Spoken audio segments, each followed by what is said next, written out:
This episode of Best Bets is brought to you by BUSR, the official sportsbook of Matt O'Leary NY. Head on over to busr.com/Matt and receive a 150% free play bonus up to $2,500. First deposit only. Get in on the action at BUSR.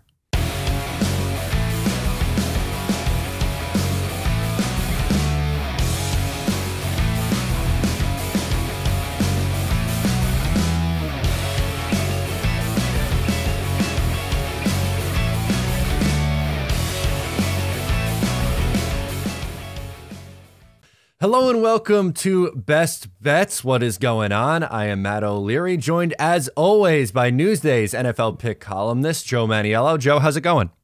Doing good, Matt. How are you? Doing pretty good. Unfortunately, a tough week for the both of us last week. I went 1-3-1 to bring me to 30-33. 1-4-1, right? Yep, that would make that would make a lot more sense, wouldn't it? Yeah. Getting close, and I got to count all those losses. No, you're right. You are 100% right, sir. Yep. So that would bring me to 30-34-2.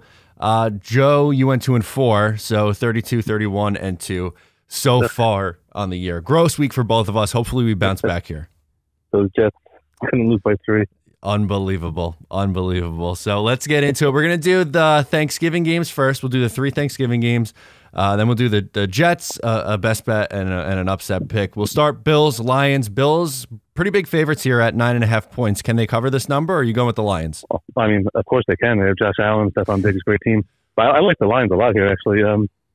It's such a weird setup. The Bills are playing back-to-back games in Detroit, and now the Lions have to go beat a team that just won in their own building. So it's a kind of fun setup for Thanksgiving. I like the Lions here. They won 3 in a row. And you see Dan Campbell. I mean, we used to mock him for his press game, his sound bites. But this team plays for him. And Aiden Hutchinson, number 2 pick. I mean, he's Dan Campbell's dream player. I think he's a smart player, dropping into coverage to get interceptions.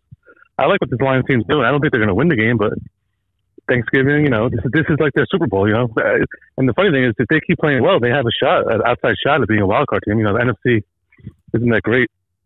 So I think they're going to play tough. I think it's going to be a high-scoring game, a fun game. Make sure you're in front of the TV before the turkey. I think I have 34-31 Bills. I think it's going to be high-scoring. I think the Lions have a lot of playmakers on offense. I always mention Amon-Ra St. Brown. I think he's great. And I think there's something good going on with this team. And also, I feel like Buffalo, just kind of try to put yourself in their shoes, in their snowshoes. They're in Buffalo, right? They dig out of their house. They fly to Detroit Saturday night or Saturday afternoon. They beat the Browns, who stink. Then they fly home, get their life back on order. Short week, Thanksgiving coming up, and now they're going to Detroit. They're probably saying, "All right, the Lions. They won 3 in a row. They're the Lions. We're going to beat them." I don't think they're going to come in guns blazing and just blow them out. So I think it's going to be a close game. I think the whole back and forth travel will definitely take a toll. So I like the Lions a lot in this game. The spread is way too high, in my opinion. So Lions plus 9.5, close game, fun game. Watch it. Okay. I'm going to go with the Bills here. This isn't my most confident play of the week. I don't love this game, but if I had to make the selection, I am going with the Buffalo Bills because I think, pretty much outside of that Jets game, their offense has been incredible this year. They've put up numbers, even in the Minnesota game where they lost, they put up 30 points. And Detroit, usually at home, they tend to score pretty well. But this Buffalo defense, I think, is going to be able to shut down what the Lions are going to try to do in this game. They are going to try to come out and throw it a bunch. But it took them 31 points the last 2 weeks in order to get their win. Obviously, they beat the Giants pretty handedly. Good call by you, by the way. But I don't think they're going to be able to score nearly enough against this quality of a defense. For example, they played the Cowboys earlier this year, and they only put up 6 points against that defense. I don't think it's going to be that low scoring for them, but I think we end up seeing Buffalo pull away and win this one 30-17. I think they'll hang around for a little bit, but I just think that Buffalo defense is going to be the difference maker in this one. Okay. As for the second game, the Giants are playing on Thanksgiving. They are playing the Cowboys. This spread is also 9.5. Who do you like? Yeah, same thought process on this game. I think the spread is too high. Division rivalry game. Now, on paper, the Cowboys, they just beat the Vikings 40-3. The Giants lost at home to the Lions. So on paper, Cowboys should crush the Giants, right? But that doesn't happen in the NFL. The Giants, even though they're down starting cornerback and lost another receiver, like they're banged up, I don't care. To me, this game is all about Brian Dable and his coaching staff. This is the first time Dable, as coach, is going to play a team for the second time. They lost to the Cowboys earlier in the year on Monday night against Cooper Rush, 23-16. And, against Dak Prescott at home, you're probably thinking, why would you take the Giants? But it's because 9.5 is just too many points, in my opinion. I think Dable will have a game plan to keep this in the 20s. A lot of Saquon Barkley. Don't forget, 2 weeks ago, the Packers ran for over 200 yards against the Packers ran for 200 yards against the Cowboys. And it's easy to look at last week's win, but NFL is a week-to-week league. Things change fast. Last year, Cowboys were 7.5-point favorites at home against the Raiders, lost in overtime.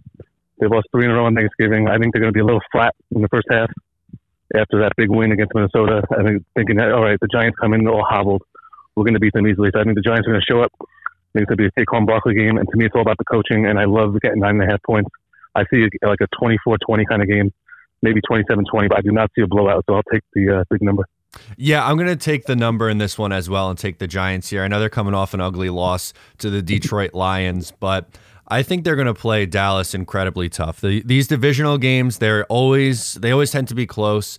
And like you said, Dallas obviously coming off a monster win here, but I think the Giants are just too well coached to have that much of a letdown game in back-to-back. I'm not saying they're going to be good enough to necessarily win this game, but I think it's a field goal game either way. And that 9.5 just seems way too high.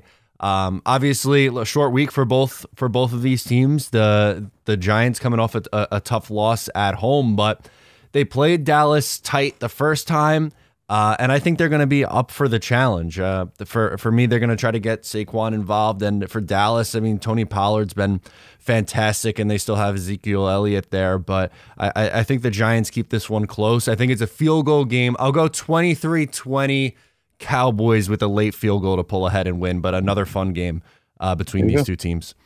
The third and final game of Thanksgiving is the Vikings and the Patriots. Vikings are 2.5-point favorites here. Who do you like? Yeah, I don't feel confident in this game as the first two. I like the Lions and Giants a lot to cover with the spread. I'm taking the Vikings here. I just feel like they're the better team, and it's easy to write them off after last week. Not write them off, but it's easy to want to not take them when they score 3 points last week. But I just don't trust the Patriots offense to put up enough points here. I think the defense is really good, and they'll keep them in the game for three quarters, early fourth quarter. And, everyone talks about Kirk Cousins not being good in prime time. I don't know his record offhand, but I'm sure he's forgotten it too. But I just don't – I think the Vikings all around are a better team.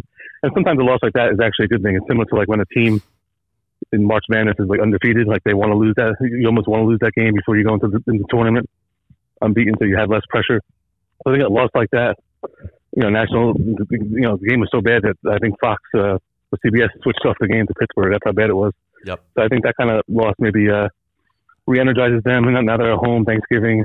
I don't trust Mac Jones to make enough plays. So I think it's a close game, and that's what the Vikings do. They win close games. So I originally had like 27-17, but that might be too many points. Maybe 24-20, 27-20, something like that. I think the Vikings get the job done here, but it'll be close. The Patriots defense has played really well. But if you look at the Patriots wins, they've won 5 of 6, but 2 of those wins were ridiculously fluky wins against the Jets. And if Jets had a better quarterback, we'll get to that a little bit later, they probably would have won both those games. And then of those 6 games, the biggest eye-opening one was the loss to the Bears on Monday night. So I don't think this Patriots team is that great, to be honest. And defense plays well. So I think it'll be a close Vikings win. So I'll lay the 2.5. Yeah, I'm with you here. I'm going to take the Vikings, and I think this is a good kind of get-right spot for them. Obviously, the Patriots' defense you have to respect, and yes, the numbers with Kirk Cousins in primetime aren't great, but I think the Cowboys game was just more of a letdown after that crazy emotional win against Buffalo, and obviously that blowout is pretty gross, but they are a much better team than just putting up 3 points against the Dallas Cowboys. I agree with you. I don't think this Patriots offense is right. Obviously, they won both those games over the Jets, but their offense didn't look good in either of those games. And the Minnesota Vikings, they normally put up points. They've put up, over 28 points 5-6 times this year. And since their bye week, 34, 20 against Washington, and then 33 against Buffalo, a great defense. So they prove that they can score against a quality defense. I think they are able to score enough to win this one. I'll say 24-17. The Vikings win, but relatively close. But just at the end of the day, I don't trust the Patriots offense enough to be able to win this game. So I'll take the Vikings minus 2.5 in this one. As for the New York Jets, they are hosting the Chicago Bears, and the Jets are favored by 4.5. Do you like the Jets this week? Well, I like the Jets no matter who the quarterback is. We're taping this right now Wednesday morning. They haven't announced yet, right? They haven't made a decision yet. Nope. But I read that Robert Saleh wants to make the decision today on Wednesday, so I'm assuming they're going to announce it today. My guess, if I was in charge, I'd start Mike White. I think we've seen enough of Zach Wilson this year. But I have a feeling that this was all about sending a message to Wilson, and I think he's going to start, and then if he plays poorly, they'll pull him in the first quarter. That's my opinion, but I think they should go with White, so I'm hoping they go with White. But I don't care who starts the quarterback. I like the Jets here a lot. 4.5. Probably thinking to yourself, wow, Jets, they scored 3 points, got 2 offensive yards in the second half, and they're giving 4.5 points. There's no way I should pick them, right? To steal a line from Zach Wilson. No. Definitely pick the Jets. Offense, Justin Fields, banged up. And even when he's playing well, the Bears have put up, they scored 35, I think 32. They scored 24 last week, and before that they had 30, I think 32 and 29 or something like that, and they lost all 4 games. I think they're the first team in NFL history to score 29 games in a row, 29 points in 3 games in a row, 29 points, 3 games in a row, and lose all 3 games. That just tells you how bad the defense is. And to me, this is all about the Jets defense, this game. You know, everyone knows how great their defense is playing. This is them. This is like a 20-10 kind of win, 17-7, 17-9, something like that. I think the Jets defense comes out. They know they have to basically play a perfect game with how bad the offense is. But, this is the NFL. So Wilson last week did nothing. I could totally, even if he starts, I could see the offense scoring a couple touchdowns. It's always unpredictable, and teams just you don't expect the Cowboys to score 40 points last week and then they blow out the Vikings. So it's the NFL. I think the Jets will win this game with defense, maybe even a defensive touchdown. So I don't think the Bears are going to pose any threat. And the Jets need this game. They got to get to 7-4, and they got 2 games after that against the Vikings and the Bills. So this is basically a must win to stay in the competitive AFC East and the playoff race. So I like the Jets a lot here. Yeah, I do too, and I agree with you. I don't think it really matters too much to me who plays at quarterback this week. I think whoever it is, the offense should have relative success, not score 30 points success, but I think the Chicago Bears, they're like the 3rd worst team against the pass in the NFL. So that should mean that if it's Mike White, he should be able to come in and do just enough. If it's Zach Wilson, who knows? Maybe that's what he needed, the kick in the pants and a layup against a tough defense, and that gets him in gear. But I think they should be able to run the ball too in this game. They had no running game whatsoever against New England, and Justin Fields is pretty banged up. He has a separated shoulder. He's day to day, but I'd have a hard time believing that you're going to play Justin Fields with only 3 wins and potentially risk your future franchise quarterback. Doesn't seem to make a whole lot of sense to me. Trevor Siemian's the backup. I don't think he would have much success against this defense. I don't know. I'm looking at 20-6, something like that. I think the Jets offense does just enough, and that defense is just unbelievable. And I don't think that whether it's Fields very, very banged up or Trevor Siemian, I don't think that Bears offense has much of a shot in this game. Yeah. What's a best bet that jumps out to you this week? Well, I don't have there's not games that really jump out, but there's one game I actually picked this team last year in the same spot off a bye and they lost, but you can't not make a pick this year because of last year. I like the Bucks a lot. They're only giving, I think, 3 at Cleveland. 3.5. Yeah. 3.5. Okay. So that sounds great, but still 3.5. I was wrong about this team. I thought they were done, and then they had that late touchdown against the Rams. I still thought they were done, but then the way they played in Germany 2 weeks ago against Seattle, I think that was their best game of the year, and it looked like they turned the corner. So after a bye week, I like them a lot in the spot. Tom Brady is 15-5 straight up after the bye, regular season bye, and I think the Bucks are going to play well here. And the Browns, they're a weird team. Their offense plays well, the defense stinks, and they always lose these. They never win these games. So they've lost at home. Like Brady's old team, they got blown out against the Patriots with that offense. I think Zappe was a quarterback that day. And I just feel like the Bucks go on a little run here. They're going to win the division, bad division. But the way they played against Seattle, if they play that way, I don't think this game will be close. it's never easy to win on the road, but I just don't trust this Browns team. And they could also be looking ahead to next week when Deshaun Watson returns. So I think 3.5 is a low enough number where, Bucks win this game, maybe 24-17, something like that. I don't trust the Browns. I like the spot for the Bucks to keep going here after the bye week. Yeah, I like the Bucks a lot too this week. I think that's one that makes a ton of sense. I think they should be able to continue to play well, especially after that performance that we saw. I'm going to go with the team that they beat in Germany. I'm going to go with the Seahawks. They are minus 3. Nice segue.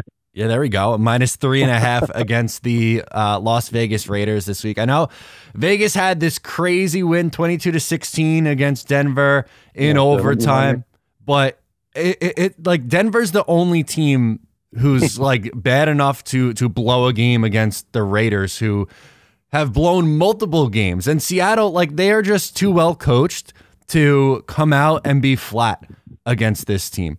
I don't trust the Raiders at all. I think obviously the Seattle didn't look great the last time we saw them, but they're just, again, they're too well coached for me to think that they're going to come out and lay an egg against a team that they are significantly better than. And it's a home game for them. They've played, pretty well at home so far this year. I think Geno Smith and the Seahawks, they take care of business. Not a crazy high scoring game, but maybe 27-20, something like that. I think the Seahawks should roll over the Raiders. I like the Seahawks a lot too. Of course, last week I had the Broncos as my best bet. They blew that game. They could have won that game by 2 touchdowns. Absolutely, naturally. Anyway, how about a underdog that jumps? Not a ton of underdogs this week. I like Lions and Giants a lot. Those are 2 underdogs I like the most this week. But we already picked those games, so I'm gonna go with the Packers here, getting I think 6.5 Sunday night in Philadelphia. 7. Getting 7 now. Wow, so that's great. It's a great magic number there, 7. So get a push if they lose by 7. This is their season, basically. Last week, myself and many others made the mistake of falling in love with them on Thursday night against the Titans after that big win against the Cowboys, and of course, they weren't that competitive, and the Titans, ran all over them. But I like the spot here. 7 points, extra rest on Thursday. The Eagles, they were my pick to win the NFC before the season. They've come back to earth a little bit. 8-0. They lost. They got not blown out, but they got dominated by Washington. They never got off the field in that game Monday night. And last week, they needed a late touchdown with a minute 20 left to escape Indianapolis with a 1-point win. So I don't think the Eagles really deserve to be 7-point favorites right now, even against the underachieving Packers team. I feel like this is a last stand for Aaron Rodgers and his team. They're 4-6, need the game. So I think it'll be an all-out effort. I don't know if they're going to win the game, but I think they can. So I think it'll be a close game, 24-20 kind of game either way. So I love getting 7 points with a desperate Packers team.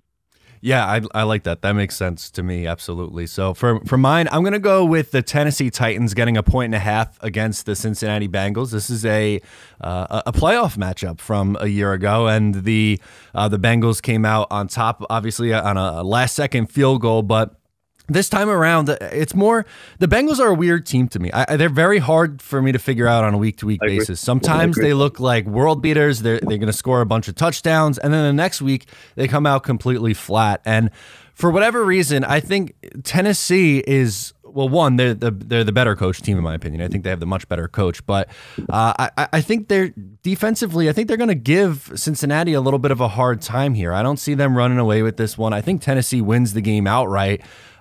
Just because I don't know. I don't trust this Bengals team yet. This is a really big spot. And Tennessee is kind of, after a slow start, has gotten things into gear. I just trust them more. I think they're the better coach team. Obviously, Cincinnati has the high-powered offense at times. So if they won this game, I guess I wouldn't necessarily be shocked. But I just trust Tennessee a lot more than I trust Cincinnati. Hey, Joe Burrow got sacked 9 times in that game last year, and they still won the game somehow. I agree with you. And the Titans were a team I thought were overrated entering the season, but I give them credit. They started 0-2. They've won 7 of 8, and I looked at last night. I had to double check it to make sure. They've covered all 8. They've covered in all 8 of those games. They haven't not covered since week 2. So 8-0 run against the spread. And Mike Vrabel, he's just an amazing coach. Always get that. A lot of these players, they should have beaten the Chiefs. Yep. With the backup quarterback throwing 5 passes a couple weeks ago. So it shows you what kind of coach he is. And I agree, the Bengals, they're such a hard team to figure out. Similar to the Ravens and the Saints and some of these teams, they have Jaguars. You have no feel for these teams. But I agree. I think the Titans win a low-scoring game. Absolutely. So we'll run through these quick again. Thanksgiving games first. The first one, the Bills and the Lions. I like the Bills minus 9.5. Joe is on the Lions plus 9.5. Giants and Cowboys both like the Giants getting 9.5 points. For the Vikings and Patriots on the nightcap, Vikings minus 2.5 for both Joe and I. And then Jets, Bears, Jets minus 4.5. I like, and Joe likes that as well. My best bet, I'm going with the Seahawks minus 3.5 against the Raiders. Joe is going with the Bucks minus 3.5 against the Browns. Upset picks, I'm going Titans plus 1.5, and Joe is going with the Packers plus 7. Thank you for joining me. As always, good luck and have a happy Thanksgiving, Joe. Happy Thanksgiving and great job. Thanks a lot.